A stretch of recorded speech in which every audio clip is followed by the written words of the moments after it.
Can't get it to run. Should I catch Jennifer before she Oh, leaves? yeah, there's a bio.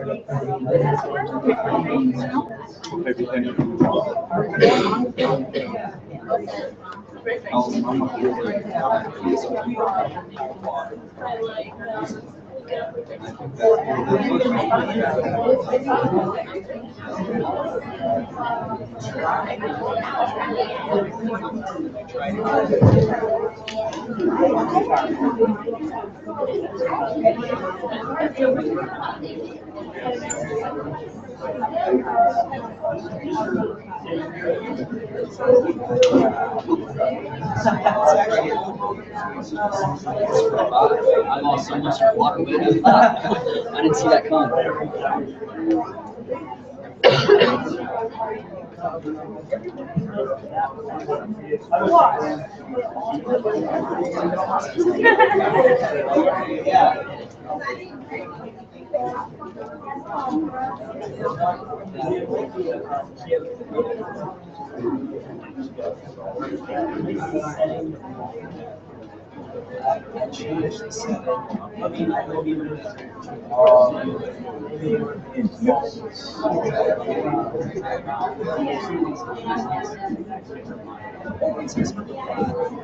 So it's okay. Like I said, I can stand here.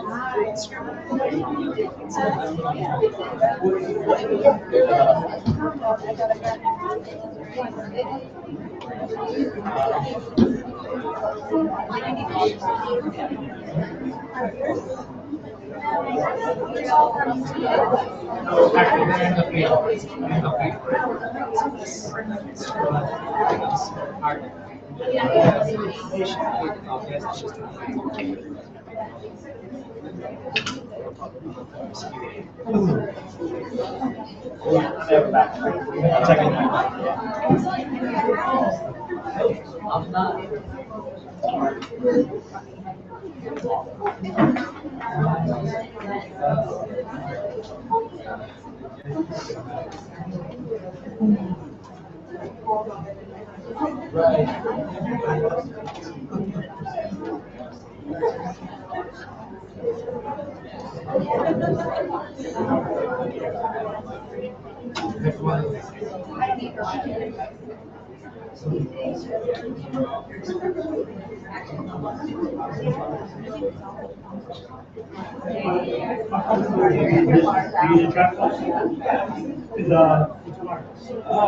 That might be it.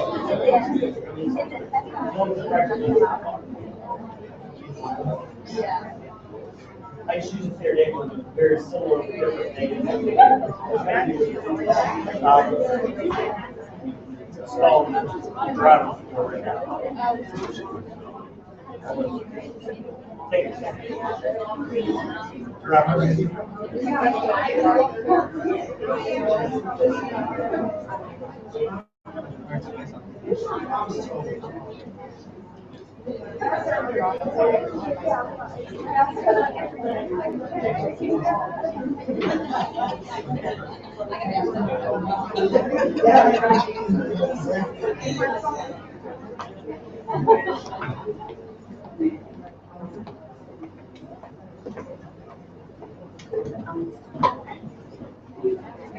Well, I think they recognize it. They recognize it. It is frustrating. There's not a lot of All right, it's my pleasure to introduce our next speaker. This is Grad Melzer. All right. I'm very excited about having him here because when I heard that he was going to be speaking, I was really excited and I started looking up this whole permagardening stuff, which is one of the topics he's going to be talking about. And I've never heard of that.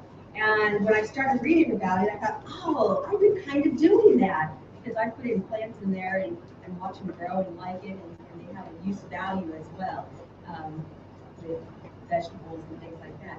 He's a director and educator of the George Jones Memorial Farm and Nature Preserve in Oberlin, Ohio. Brad has been participating in permagardening, agriculture, since 1998. So he's got a lot of experience in great speaker, so he'll be able to share a lot of what we can do with that stuff. He has worked on a wide variety of environmental projects, including aquaculture and aquaponics. And you saw our poster, the poster over there.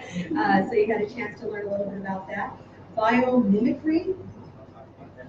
Good. Community garden, and we're trying to get a community garden going down on the east side in East Liverpool. Hopefully we'll get that garden going. If not this summer, definitely we're going to get it going by next summer. But hopefully it's something we can do. But that's an important aspect that we're seeing in terms of local foods and the importance of that.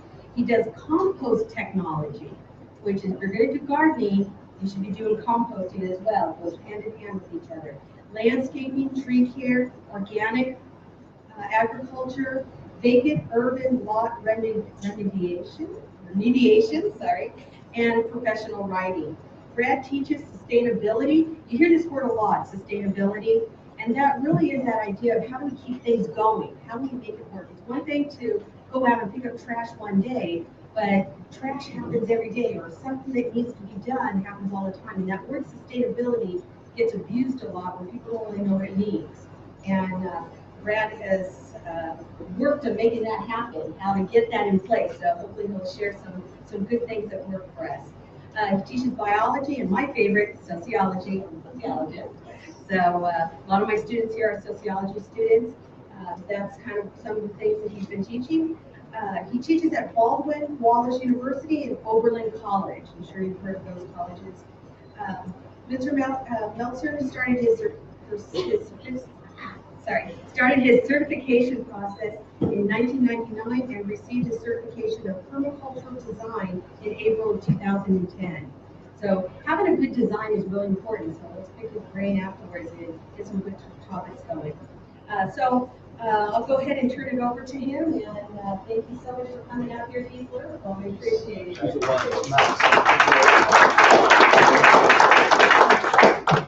Thank you, guys. It's an honor to be here. I was telling Patty that I haven't been in this neck of the woods in a lot of years, like maybe 20 years. But I went to Ohio State University as an undergrad, and I got some friends from East Liverpool, and we hang out here on the weekends and do kind of horrible bad things I shouldn't discuss with you guys. When I was driving down here, it was bringing back all kinds of memories. Like, I live in Flatton. I know that it was flat. It's beautiful. So I was really happy to get back into this neck of the woods because it's really beautiful. You guys are fortunate to live in a beautiful place like this. So let's see if this is working. It is. What do you do? Working? Working. Good. Thank you. Okay. So I titled the talk, because this is an environmental justice conference, I titled the talk Food Security, Social Justice, and Environmental Restoration. And I'm going to talk about a bunch of the different projects that I work on, and I'm going to try and share with you some things that maybe you haven't heard of, some things that if you have heard of, maybe we can go into a little bit more detail on. I'll give you a little bit of my background information. That's great, thank you. I'll give you a little bit of my background information, just so you know kind of where I'm coming from. I've been doing environmental work since probably the mid-90s, and dabbling in it before then. I really started sinking my teeth in about 1998. But currently, I'm on the board of directors for an organization called the Green Triangle. Can everyone hear me okay? I don't really want to use the microphone. Is my voice projecting well? We are live streaming, so the microphone does help those that are watching. My apologies to those at home. You couldn't hear me. Right. I will use the microphone. Wonderful. I like to move around though, so it'll be hard for me. Let's see here. Oh, so Green Triangle is Northeast Ohio. It's kind of the permaculture organization in Northeast Ohio. And if you're not familiar with what permaculture is yet, let me get a show of hands. How many people know what permaculture is? Almost nobody. Ah, awesome. I get to teach you. But I'll go into the details a little bit about what permaculture is, and it's a large part of what I do with organic agriculture and local food systems. I've been an adjunct instructor at Baldwin Wallace University for about 8 years now, and I teach in a variety of different departments there as an adjunct. It's kind of wherever they need you. And I also teach at Oberlin College. I teach in agroecology there, of course, a practicum at the farm that I operate. So rather than a biography, I call it an ecography.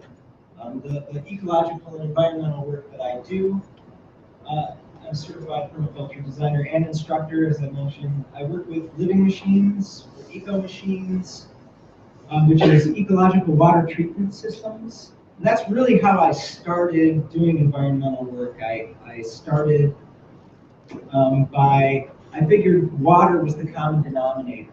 Like if we were going to do if I was going to do something with my life that made a difference for everybody, I would try and clean water in a healthy way. And so I worked with these ecological systems, and I can talk about those a little bit later. I'll talk about those a little bit later. And that led into aquaponics and aquaculture systems. And I've been doing organic agriculture on and off for the whole time I've been doing environmental work. I've done it in tropical settings and in temperate settings. And the images up here are, we've got, and for those of you that are at home, you'll get a chance to see this PowerPoint later, I believe. There's images of the Baima Canal in Fuzhou, China. Fuzhou is a city, if you know anything about China, Taiwan, if you go directly west from Taiwan, you run into the city of Fuzhou. It's a coastal city in China, and it's about the size of Chicago, so it's no small city. They were renowned for these beautiful canals, and in the 70s, all kinds of development occurred, and they built these high-rises all up and down these canals, and they basically became open sewers. And you can see this image on the left here. It's just basically sewage, open sewage, and we turned we created ecosystems in that space. Again, this is kind of water treatment. So we turned what was once an open sewer essentially into kind of a park-like, healthy ecosystem that cleans the water as it comes through. And some of the people that lived in that neighborhood had said to me that they hadn't seen certain birds or dragonflies since they were kids. So these are elderly folks. The guy was like probably in his 80s, and he was very happy and thankful that we had brought kind of this ecological health back to his neighborhood. And then the bottom picture is the George Jones farm. Uh-oh. Whoops. There we go. I might have to ring it, which is a thing. We couldn't download the PowerPoint. No, it's not opening. Oh, okay, well, I'll just wing it. And that's okay. I've done it before. I've been teaching for 11 years. All right, so where I was going to go next was talking about some of the courses that I teach. I teach in the sustainability program at Baldwin Wallace University, and that's Ohio's first sustainability degree program. I sat in on a committee that helped get that program started, and now they have Ohio's first MBA in sustainability program as well. And I started off teaching biology and zoology, and quickly moved into teaching sustainability, and then, like I said before, as an adjunct, wherever they need you, and I had some background in Soc, so I started teaching cultural anthropology and archaeology classes because I've done some of that stuff. And I've actually done some of that stuff around here as well, back in the day as well. Let's see, Oberlin College, I teach a practicum in agroecology, and that's just it's looking at agriculture through an ecological lens. So we look at science and we try and understand how natural systems work. Like, for example, how does a forest work? How does a forest operate? Our agriculture, when you drive around, generally it's two-dimensional, right? You see flat land with row crops. what agroecology does is it says, okay, well, a forest has all these different levels. It has tall trees, walnuts, and then it's got smaller trees like fruit trees, and it's got shrubs, and then it has like smaller vegetative plants, like what would be, in a garden, they would be lettuce or potatoes. And then there's cover crops that go up and that grow along the ground, and then under the ground there's tubers, and then underground there's also fungi, bacteria, right? And then sometimes there's a water layer, sometimes there's water. So we look at that, and we look at, okay, so this is how a forest works. It's three-dimensional, and it uses all of these different types of organisms. It's not just planting crops in a straight line, but we know that forests work, right? We know that forests are bioproductive. We know that forests, when they're mature and there's not a lot of pollution around, they're healthy and they stay stable through time, right? Sustainability. We try and base our agriculture off of a model like that. So we try and create what are called food forests or forest gardens, where in nature, and this is one of permaculture, I haven't talked about permaculture yet. This is one of the key kind of strategies that permaculture uses. Instead of wild, just anything grows in a forest, you're replacing each species with something that's useful. So I mentioned a walnut tree before. Well, what does a tree do? Right? Oxygen, what else? What's that? Shade, oxygen, shade. What else? Food. It provides walnuts, provides food. What else? Habitat, exactly. Soil structure and soil health and soil connections, absolutely. What else? There's more. Lots more. Water treatment. Nutrients, cycles nutrients through the ground and through the ecosystem. It cleans air through evapotranspiration, right? We mentioned structure, and we could also take the timber from it and build things, right? So it's got all of these different uses. In permaculture, we call those stacked functions. So each plant in our agroecosystem, or each plant in our food forest or forest garden, whatever you want to call it, we try to make it have as many functions as possible. And that includes human beings that are in that system, or animals that are in that system. So we would have a walnut tree, we would have fruit trees, we would have berry bushes, we would have kind of perennial vegetables that grow kind of lower to the ground, we would have root crops, and then we have livestock that kind of filter through those, right? Because forests have animals, so if we're mimicking a forest for our agriculture, we should have animals. So this is at the George Jones Farm. We just started up a 3-acre space that has hazelnut trees, and there's 100 hazelnut trees so far, and 300 raspberry bushes, and then we've got all kinds of cover cropping that we just started with. So this kind of gives you a sense of, I was kind of defining permaculture for you without literally defining permaculture. So I guess I'll talk about that next, and I'll kind of make it clear to you guys what permaculture is. And it's really interesting, and one of the coolest things about permaculture is that it's very hopeful. It's really provides hope in the face of a lot of the environmental and social problems that we have. So what it is putting two words together, permanent and agriculture originally, and it was changed to permaculture. Permanent and culture. So it's permanent agriculture or permanent culture, and it's notorious to define. But I have a definition for it. I'm not going to give it to you right now, but I'll give you the history. It was started by a couple of gents on the other side of the world, a guy named Bill Mollison from Tasmania, another guy named David Holmgren from Australia. And they they saw the writing on the wall for the agricultural systems in that part of the world, water usage and soil health. They saw it wasn't moving in the right direction, and they started to think about what could they do to make the agriculture better and maybe more sustainable, more permanent.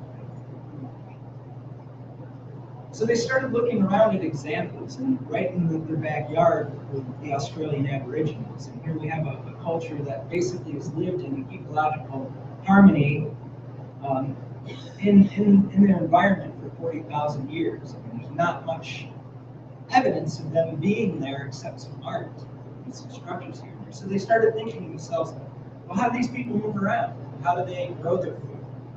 What do they do with their waste? How do they interact with each other? What makes their society sustainable? And so they were like, okay. And they started looking at everybody all over the world.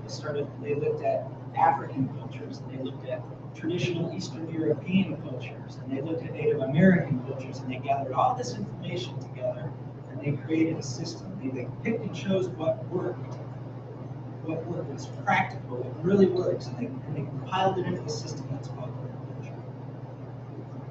And now I'll try and define it for you. Like I said, it's notorious that the founder, Bill Mollison, he said, call it what you like, it's just good design. A lot of what you guys are doing is probably permaculture already. A lot of it is very practical, traditional stuff that you might be doing or your grandparents did. So the way that we define it, and I hope I don't make your head spin, the way that I try to define it is it's comprehensive. So it doesn't just deal with agriculture, it deals with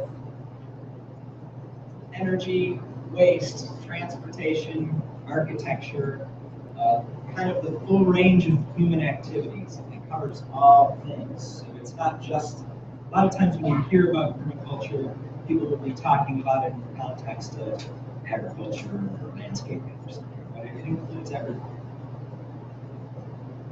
So it's a comprehensive ecological design system that utilizes traditional and indigenous knowledge combined with modern thinking and technology to create sustainable human systems. I guess that's about as good of a definition as you're going to get.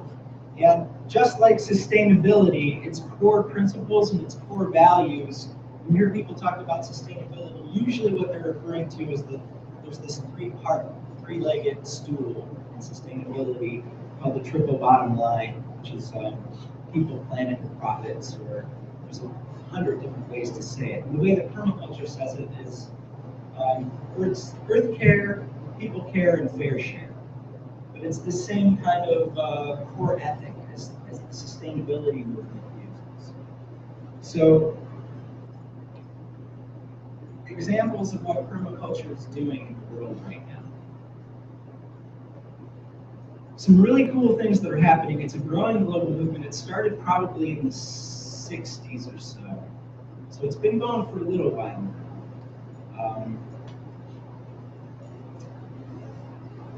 There's an Australian permaculturalist named Jeff Lawton, and one of the cool things that he did is he went to one of the driest and hottest places on Earth, and people were actually, there are people living there, and he developed a system, basically planting trees and low-growing shrubs, just making small indentations in the earth so that when it does rain, it's very rare, but when it does rain, the earth catches that water and utilizes it. And then he would stack up whatever kind of agricultural waste he could find, straw or whatever he could find, and he piled it up in these rows and planted trees along it. And that mulching process that he did, and planting the trees and getting the roots in the ground, helped to absorb and keep water. And this was about a 10-acre space. And it actually became a productive, healthy ecosystem that started growing fungi. And like scientists who looked at the system that he did, were like, there's no way that fungi are going to grow in that environment. It's the hottest and driest place on Earth. But fungi ended up growing there because he created the conditions for it. He set it up that way. So that's one example of what permaculture is doing. I mentioned food forests, and we talked about that already. Seattle, the city of Seattle is building, it's called Beacon Food Forest, Beacon Hill Food Forest. And this is on public land. They're building a food forest with community members. Right there, kind of, it's not right in downtown Seattle, but it's very close to downtown, so within a mile or two, I think. That's another good example. The ecological water treatment stuff that I've done is some of that is kind of more sciencey and engineering, but it's also considered permaculture. Soil building. You know, one of the things that we hear about, I mean, this is environmental justice is one of the issues that we're talking about here. One of the themes. The way that our agriculture works now, you know, with high tillage and monoculture crops, is notorious for washing topsoil. So our gold, you know, our black gold, our credit card, basically, for our agriculture, the way that we do it, it's washed down the Mississippi and it's making Louisiana bigger, right? So one of the things that got me into environmental work in the first place is when I grew up, the news was all bad news. In the 80s and the 70s and the 80s, it was all like hole in the ozone and rainforest destruction. It's going to take hundreds of years to restore these systems, and it's going to take thousands of years to clean up that pollution. And it drove me nuts, and I got very depressed and was, you know, very gloomy, dark youth. So I realized that one of the reasons why I wanted to get into environmental work was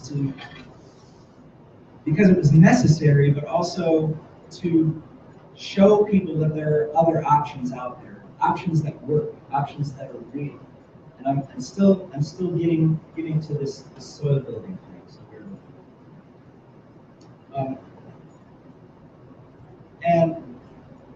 So when we heard about environmental restoration, it was in the terms of hundreds or thousands of years. And when I started looking around and started reading a lot of ecology books between when I did my undergrad and my graduate degree, I found a guy named Dr. John Todd. And I also found the Permaculture Designer's Manual by Bill Melzer, which is like the Bible of permaculture. And I saw that this guy, John Todd, would develop these ecological water treatment systems. That there was a pond in Massachusetts that was considered dead. The scientists said, this is dead, and they put up a fence around it, and no fishing, no swimming sign. And he created this system that revived that pond's ecology in 3 years. And I was like, okay, this guy is where it's at. This is what I need to learn. And I immediately kind of sought him out and ended up studying for him and eventually working.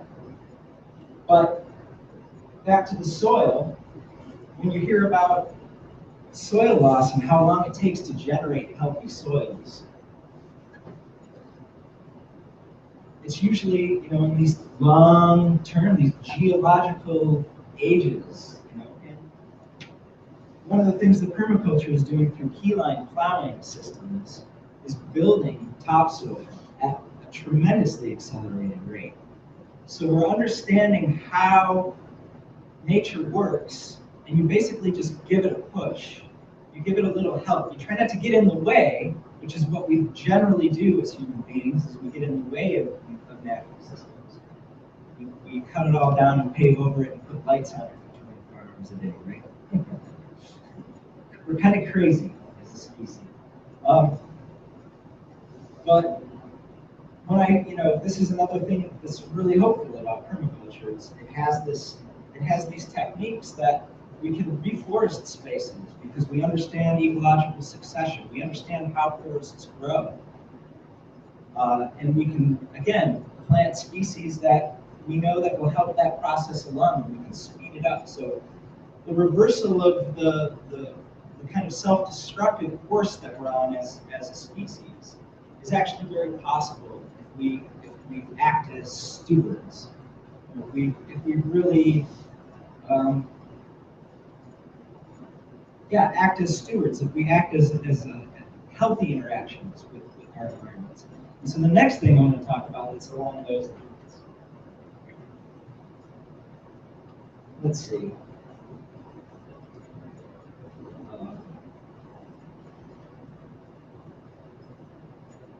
One second. Catch my thought here. Ecological restoration. Where was it? Give me some feedback. Stewards. Thank you. That's what it is.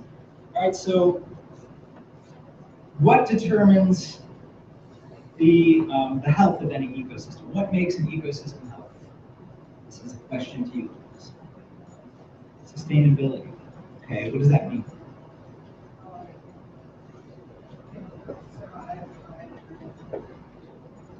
Conditions. That's good. That's good. What else? How do ecosystems? How do we gauge the health of an ecosystem? How can we tell if the environment is healthy or if it's not?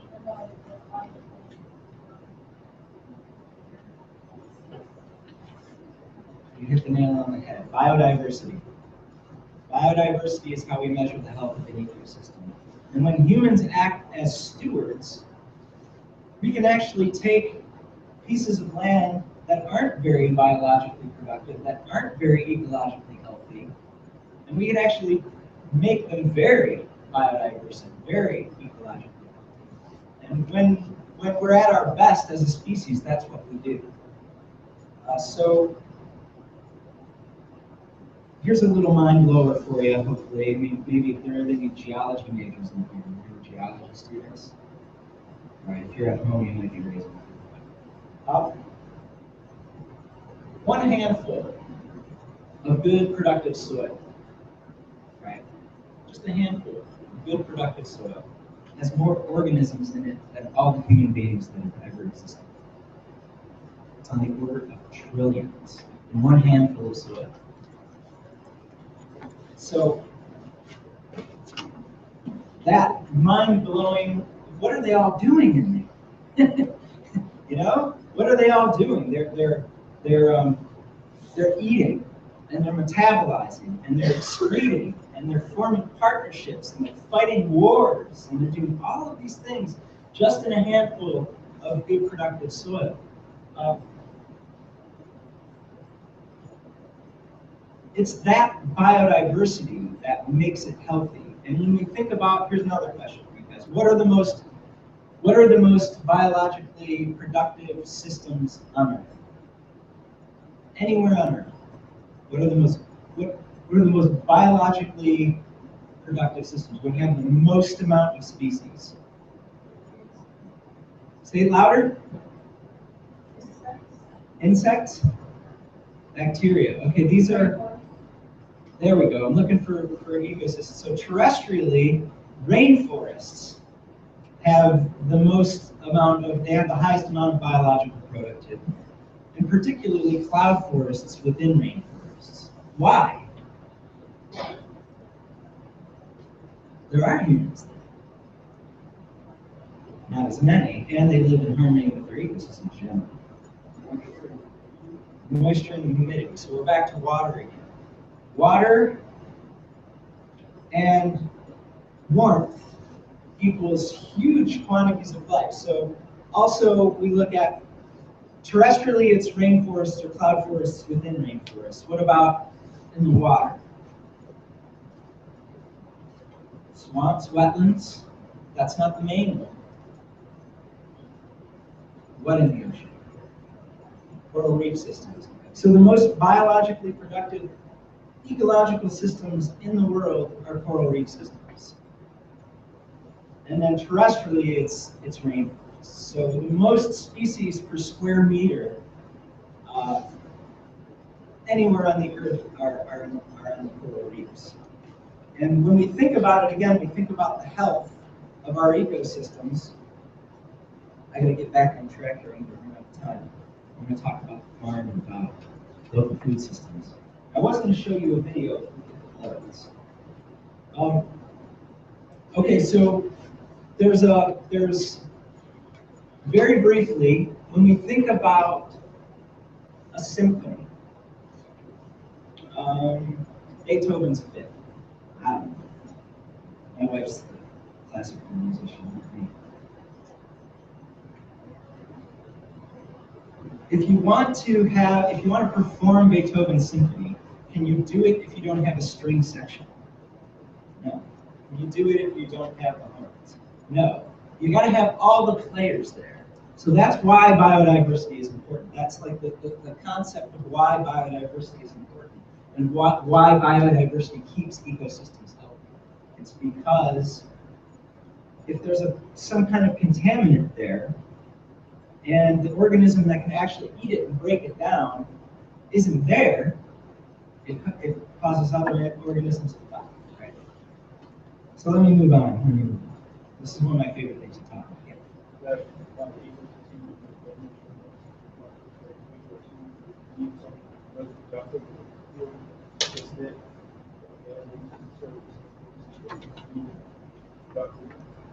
Yeah, absolutely.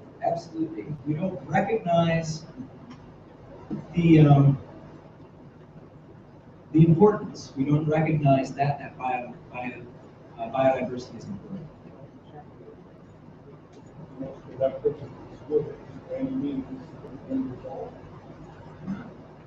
Yeah, right. Get into the politics here, which is good. There's a lot I can talk about this all day. I don't know if that's a good idea. But yes, it's and what's important though is things like permaculture and things like what these projects that I'm seeing around the room are trying to look at our human interaction with our environments and with our ecosystems in a healthier way. And I think that's really a key in what I'm trying to convey today to you guys. All right, so permaculture, ecological design, not just agriculture, but all kinds of human systems. And what we do at the George Jones Farm in Oberlin is we try and integrate as much as we possibly can. I think a lot of when we look at ecology, since we're still kind of talking, we were just talking about that, the science of ecology isn't about single things. It's about the connections between things. And so when we talked about the forest garden, we can look at all those different connections, how all those different functions that we talked about interact. And the more we understand that, the better we can do it. We can have productive agricultural systems, but they're also environmentally sound. So at the George Jones Farm, that's kind of what we do. We're an educational farm. We're about 70 acres, and we're also a nature preserve. And just like you guys have lost Roxanne Burns, and I'm sorry for your loss there, the George Jones Farm is also a memorial farm to George Jones, who was a botany professor at Oberlin College for many years, and just kind of this charismatic guy who would take people out on hikes every weekend, no matter what the weather was, and show them all about all different plants and all the different kind of living things around there. Would actually carry people on his back if they didn't want to walk across the creek and stuff. Real interesting. But so what we do there, it's a farm and a nature preserve, and we have a forest garden space there. We do row agriculture, annual agriculture. We have hoop houses, high tunnels. We have livestock. Depending on the time of the year, we have cows, sheep, pigs, chickens, ducks, dogs, and cats, and fish. But I don't have the aquaculture going there quite yet. That's in the next few years. So what we do there, what I wanted to kind of the real kind of point that I'm working towards is kind of the food justice, environmental justice stuff that we do. The George Jones Farm is operated by a nonprofit organization called the New Agrarian Center. And the New Agrarian Center has two legs to it. One of them is the George Jones Farm, and another one is an organization called City Fresh. And what City Fresh does, I'll get back to the farm after I tell you about City Fresh. I'm going to show you this video. Tell me if I'm reading stuff. City Fresh is a community-supported agriculture project, CSA. And what we do is we work with not only our farm, but we work with about 15 or 20 partner farms. Most of them are Amish. And we pay them a living wage. We let them set their own price for the produce. So they love us because normally, I don't know how many farmers we actually have in the room here, but if you know anything about farming, when you grow your food, generally you take it to auction. And then the grocery stores and whoever else bid the prices down way lower than what you deserve as a grower. And so when normally before City Fresh, what the Amish would do, our partners would do, is they would go to auction and they work very, very hard. Remember, the Amish folks, they're hard workers. They're not getting what they deserve for all this work that they put in, all this beautiful produce that they grow. They're also the best growers out there. So we let them set their own price, so they love us because they can get what they deserve. And then once we take that produce and we bring it to the George Jones Farm, and we kind of distribute it up into shares, and we take those shares to what are called fresh stops. And these were all over Cuyahoga County and a few in Lorain County, and we've had them in Summit County before, not the past year or two. And so we take this produce and we try and take it into neighborhoods that need it. So we look for what are called food deserts, places where there is no grocery store, places where there is no, even like a convenience store that might have produce in it. Usually these food deserts just have gas stations and fast food restaurants.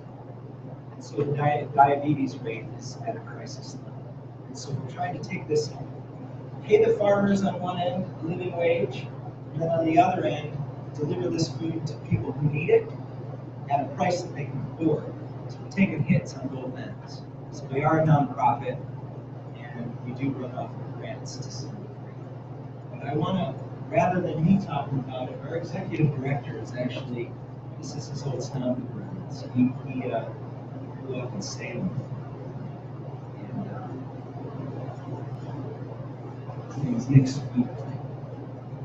That's good.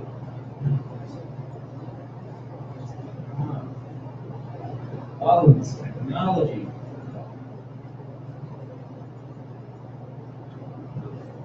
You don't have a second.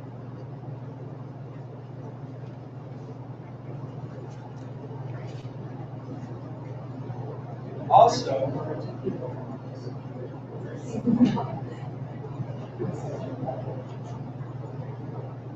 no, that's fine. I'm just afraid of that over quickly.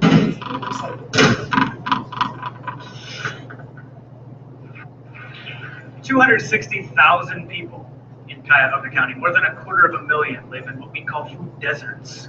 Whole swaths of our city where grocery stores have closed and left fast food and convenience stores as the only options. The result is a health crisis, the most shocking example of which is the rise of type 2 diabetes. 20 years ago, in 1990, there were almost no known documented cases among children. Today, 1 in 2, half of all children born to low-income families is expected to be diagnosed with this completely preventable, completely nutrition-related disease. This is the legacy of our broken food system. City Fresh is a direct response, a community building effort that gets fresh, local, organic produce back into these food desert neighborhoods and offers it at a price residents there can afford. We're a program for women like Ms. Privet of East Cleveland, whose doctor tells her she needs to eat a healthier diet. She knows she needs to eat a healthier diet, but until she found out about City Fresh, she could neither find or afford it. We're a program for families like the Hackett's of Slavic Village, parents of 6 who need to feed these hungry, cute little monsters with less than $200 of food stamps every month. Last year they did, and they even had money to spare. And we're a program for farmers like Jerry Yoder, like Jess and Roger and Brad in the back, who when they sell to a grocery store, get just 10 cents of your dollar. But when they sell to City Fresh, they get more than 80 cents.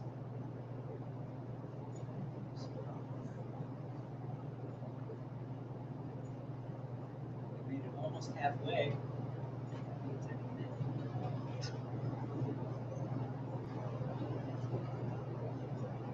Of your dollar. When they sell to City Fresh, they get more than 80 cents. For them, this program is more than just a good idea, it's a way of life. Our business model is called Community Supported Agriculture, or CSA. You might be familiar. We're a weekly subscription service that offers baskets of local organic produce grown within 75 miles and delivered each week to your choice of 16 different pickup locations. These pickup locations, we call them fresh stops, are operated entirely by volunteers. And it's that volunteerism that allows us to reinvest a small profit margin on the $15 a week regular asking price and use it to provide a low income share price, a subsidy for families in need.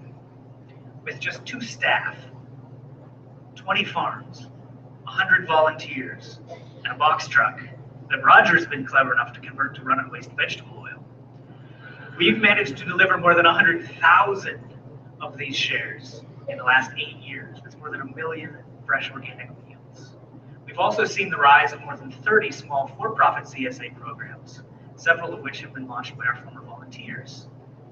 We, however, remain the only program of our kind working in the food desert, offering our range of services. In order for us to continue doing that, we need your support. We need more volunteers to join us for a few evenings this summer. It's a ton of fun. Help us unload the truck, swap some recipes.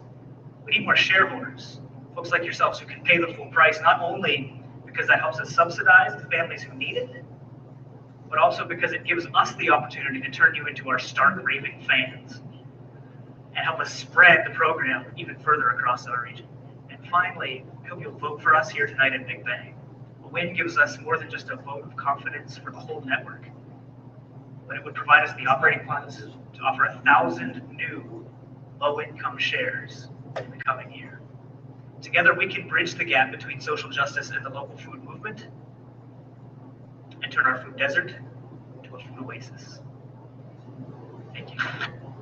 All right, it's fascinating. So this is kind of the main program of what we do as far as food justice goes, food access issues. Along the same lines of providing food to people who need it and paying farmers, we also, through the George Jones Farm, educate farmers in new techniques, like techniques of permaculture. Whatever else we can find out there. If it works, we'll try it. If we think it might work, we'll try it. We get students, not just from Oberlin College, but students from the high schools and elementary schools come out. We try and get them excited about food. We try and get them learning about the importance of knowing where their food comes from. So, yeah, this is kind of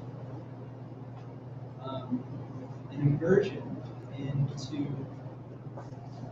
a lot of different techniques and ways to create a more livable world. And banging my head against that wall for many, many years now. So thank you guys so much. If you guys have any questions, I'd be happy to take a couple questions.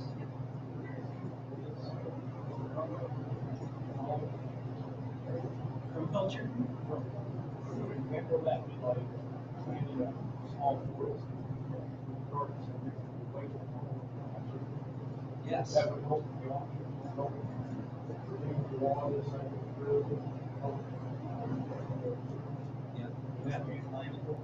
Yeah, those green roof systems. I'm actually working on one of those. There's a recent graduate in the sustainability program from Walton Wallace County, Patrick Hoffman, who's starting up a Reef business. And I'm meeting with him on Thursday, and we're looking at the media to grow that in, because if you use just regular old soil, it's heavy, right? So we're mixing it with sand and vermiculite and other stuff that might make it lighter, so it doesn't cause as much weight. Yeah, and there's definitely engineering and a lot of technology that's been developed around that over the past 10 to 20 years.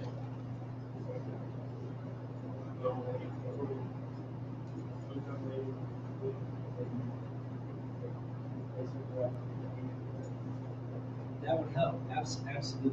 That would help. That helps contain, like, one of the things that it helps with is around a city, the temperature increases because of all the concrete, and a lot of the roofs are covered with asphalt, so they're not even white, which reflect the light and not heat up as much. The asphalt, they heat up, and so the whole thing, the city heats up. When you put these green roofs on, it helps bring the temperature down a little bit, and it also helps to control storm water. So the rain that hits that roof, it's that roof. It's absorbed into that space instead of just going straight down and gutter into the sewer. And it also helps with biodiversity.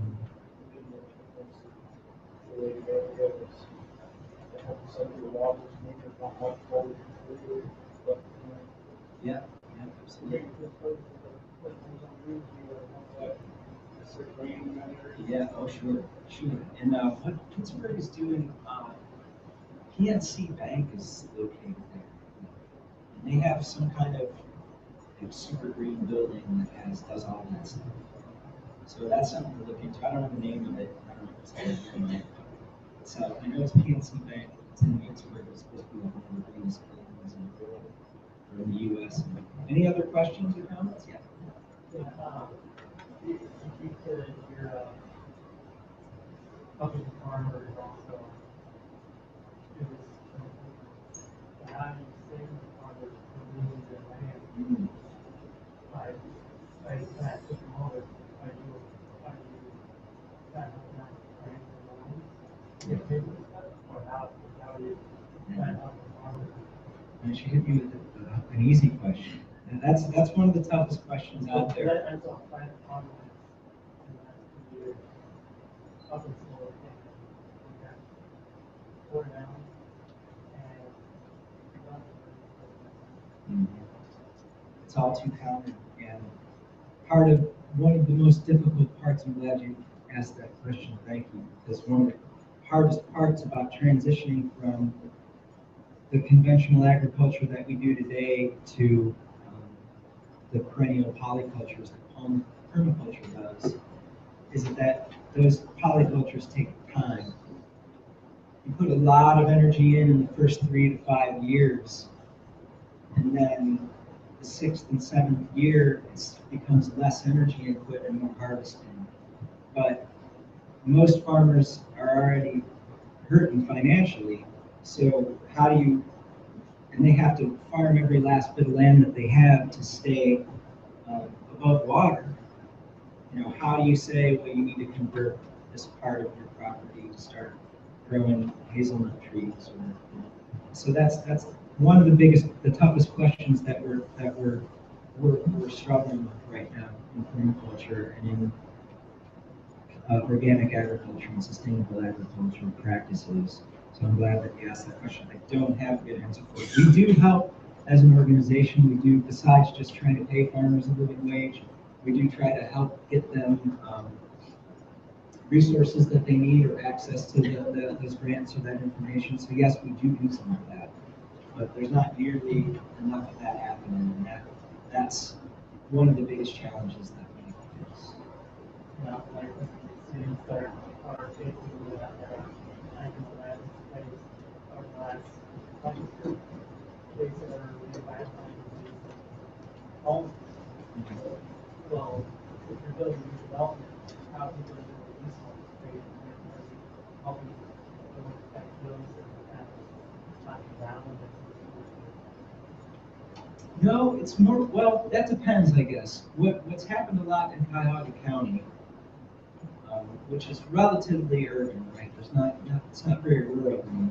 There's a couple rural patches. But what's happening in Cuyahoga County or like Cleveland and places like Detroit is you've got all these homes that were foreclosed on, and then people come in and they strip all the pipes out of them to sell for scrap metal, and they just become derelict and eyesores and blight, and the city and the county work together, and the state actually work together to knock those homes down, and it becomes vacant space. So we, some of the projects that I've worked on is taking those vacant lots and remediating them, and then planting gardens on them that the community, like, I don't go and take care of it, and go in and help the community in that neighborhood build up a garden, whether it's a community garden or a native plant garden or something, and we help to, remove the blight and remove the eyesores and get rid of the pollution that might be there and create a space that's healthier and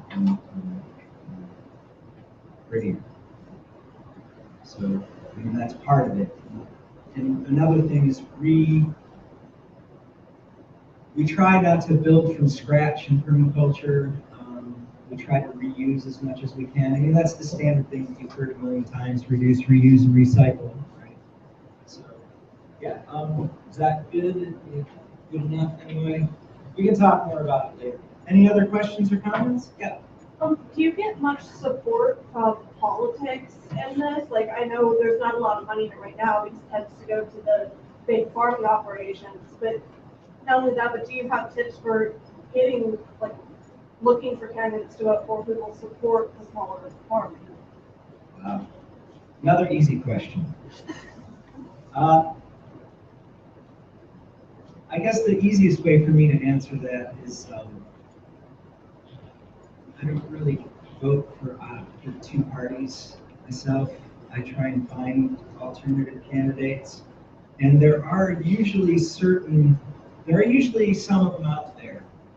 I know that we're lucky in our district. We have the Untitled Chapter, and she's very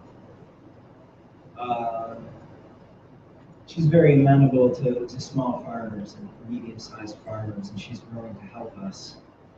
But it's a lot of what permaculture does is it's a lot about community building, and I think a lot of what was talked about today. I'm sorry I couldn't make it earlier.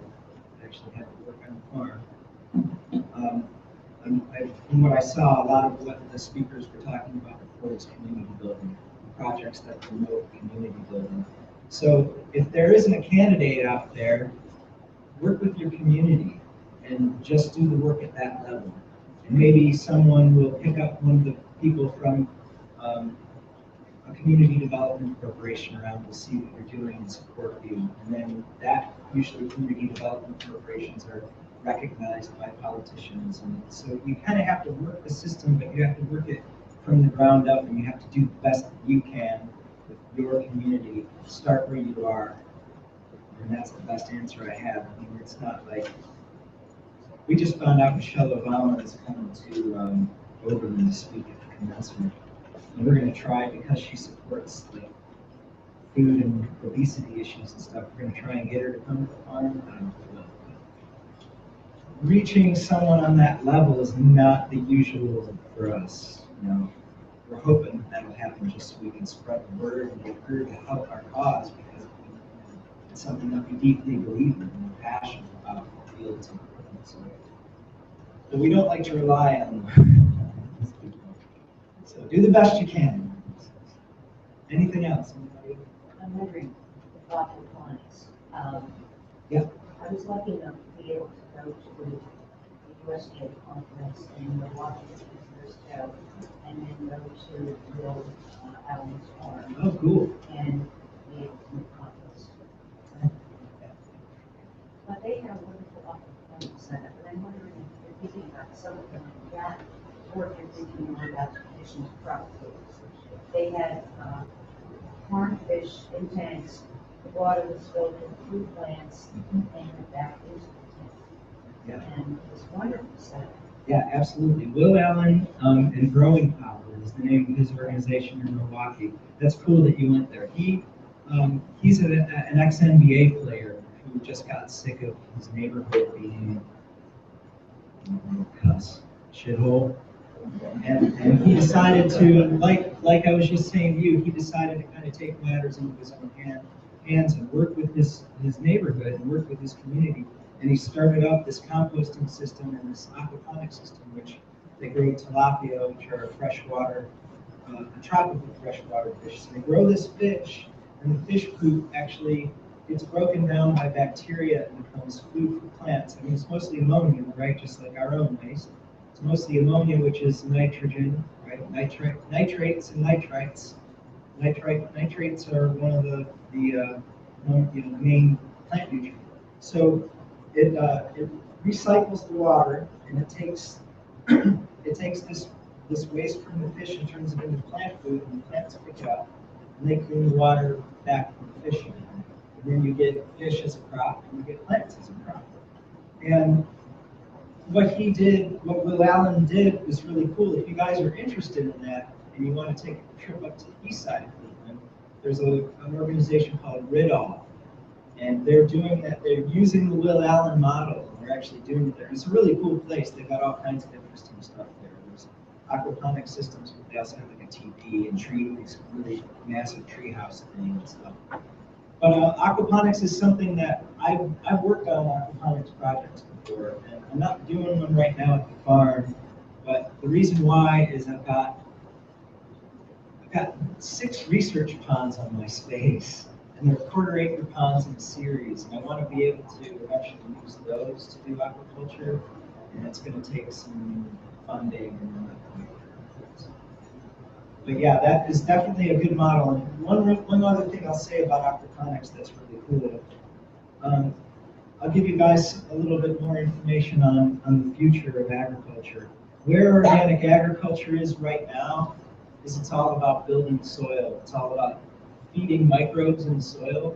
So we look at, we use micronized minerals. We use like actual rock powder that's pulverized to a microscopic scale, and you put it in a solution. And you put that on the soil, and sometimes even right on the plants. And it causes the life in the soil to explode. And you have all of this this wonderful activity and frees up all the nutrients for the plants. In a similar way with aquaponics, if you look at hydroponics, which is just growing plants in water, it's usually the water is very sterile, and you're adding chemical fertilizers to it. So if you look at the profile of that water, it doesn't look like natural water. If you look at aquaponics water, it has similar chemical properties to pond water. It's more natural. It's a more natural system. It's a more natural way of doing it. So these are both kind of these trends that are coming in to the future of agriculture. This stuff is happening. You guys should, I'm actually kind of blown away by a lot of different projects around the room. So for those of you at home, thank you as well. I mean, it's really a lot of amazing stuff. And it's absolutely necessary for my opinion. I think it's a little bit after 1 now. Should we keep going with questions, or should we wrap it up? I'm sorry, after 2. That's what I meant to say. You've been sitting for all day. Yeah, let's wrap it up then. Thank you guys so much. Thank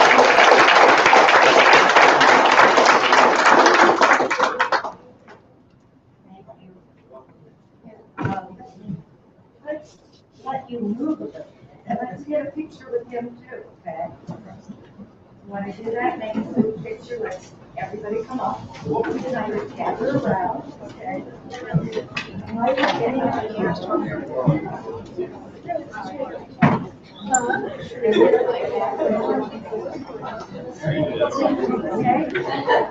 This gives you a chance to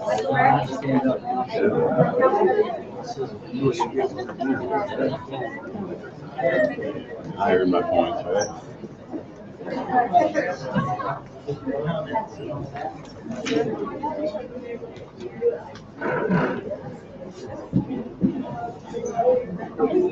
Get up here, Henry.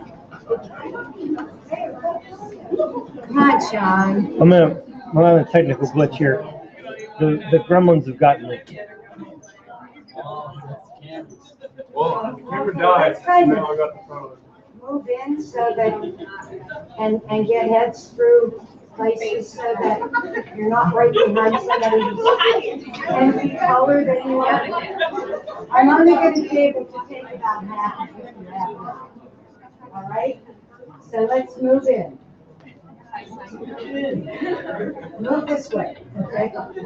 You guys down in front of the screen, move a little bit. Okay, we don't have to get down on the knee. What's that? It's giving you a model. Straight to me. This half swing around and get on the knee like Dustin did. From what half? This side over. So you swing around and get on the knee like Yeah. Dustin. Right. And then when you And you can do much better about getting lower. that was one person. Every one person helps. Yeah.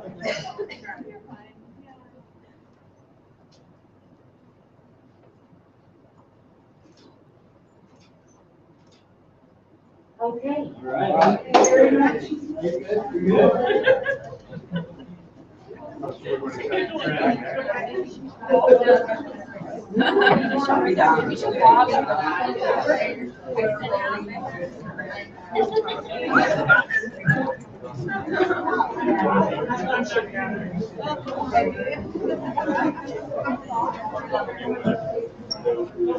Try it, man. Try to remove it.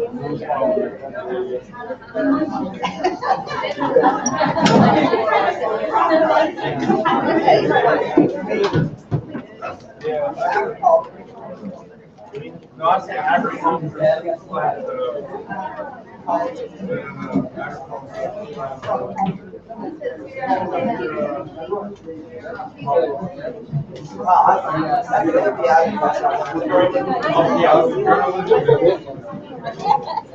See you Thursday.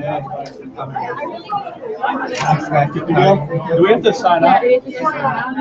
No, that's okay. I think it's You were okay? I don't think it's good.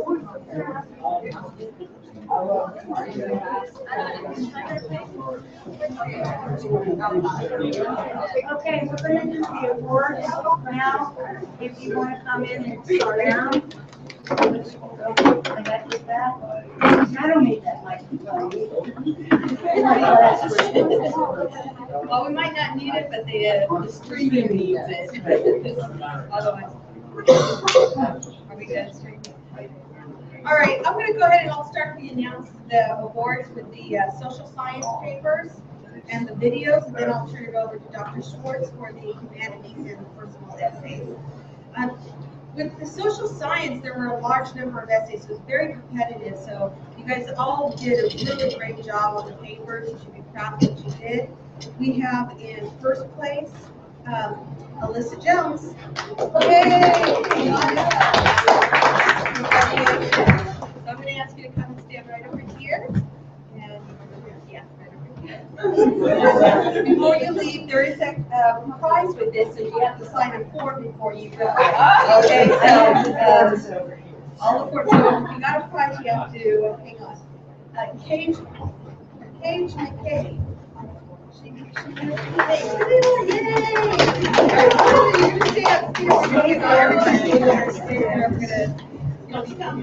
So you got second place. Congratulations.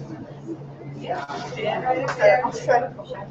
And then our third place is Zach Poole, which he wasn't able to make it today, but he did have his poster up and his video up. So these are the social science essays. Thank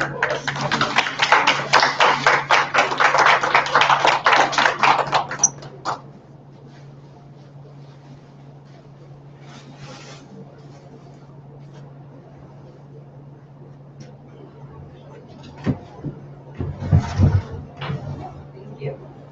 And then our, I have two honorable mentions. Laurel Rose. Laurel.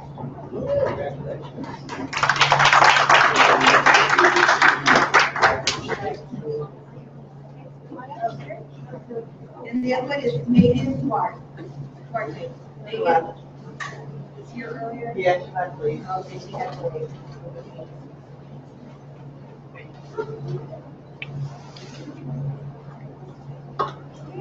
Thank you. All right, then with our videos, this time we added the video competitions, and a lot of the students have to do videos to present, especially the ones who can't be here because they live too far away or unable to be available. In first place, we have Amber Blackwell. She's in our class, but she's not able to be here. We have Matthew Schaefer, came in second place. And in third place, we have Daniel Hopkins. So we'll give them a hand, but I'll have to know those out. Now I'll turn it over to Dr. Schwartz.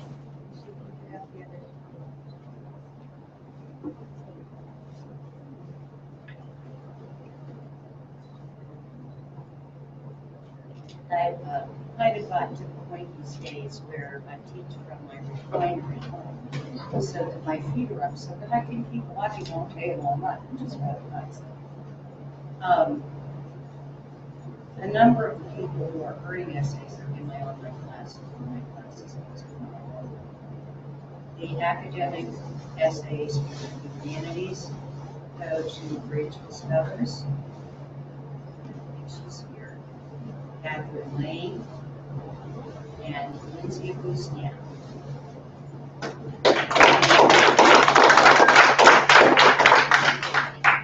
There are two personal essays that won awards of first and second place. Keith Watts and Logan Gaskell. And Logan was here earlier, but he had to leave.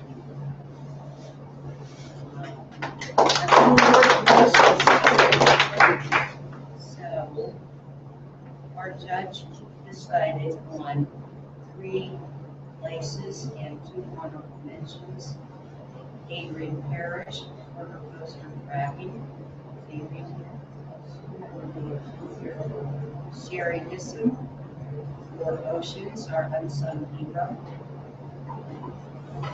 Amber Blackwell for Everybody Deserves Green.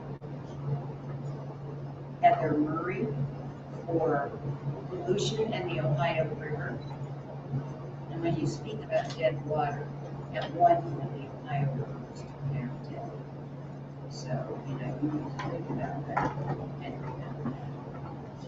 And the other honorable mention goes to Renee Bradovic for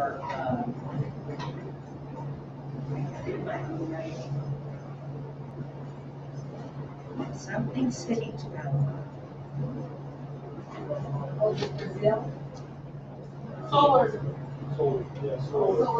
Solar City Tower. So I can't read my own writing, it's terrible.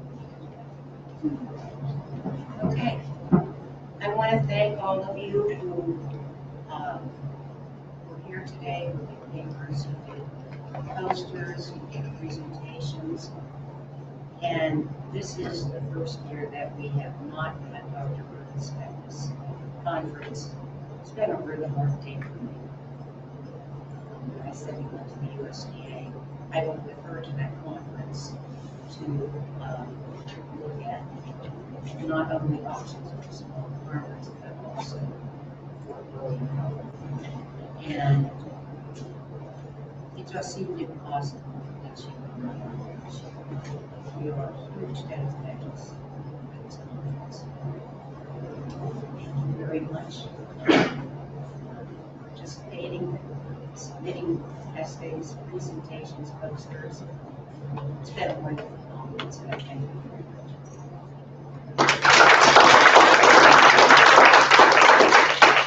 Those of you who are here who get awards would come over, I think, after some of the